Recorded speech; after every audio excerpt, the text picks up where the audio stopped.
প্রথমত এই আয়োজনের সাথে যারা যুক্ত ছিলেন, যারা পরিশ্রম করে এই আয়োজনকে সাফল্যমণ্ডিত করেছেন এবং যাদের অংশগ্রহণের মাধ্যমে এই আয়োজন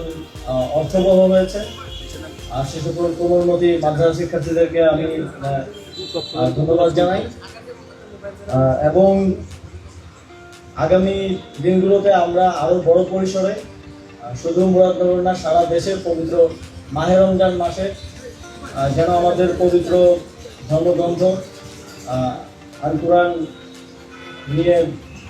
আমরা প্রতিযোগিতা করতে পারি এবং এর মাধ্যমে আমাদের তরুণ সমাজকে, সমাজের যেই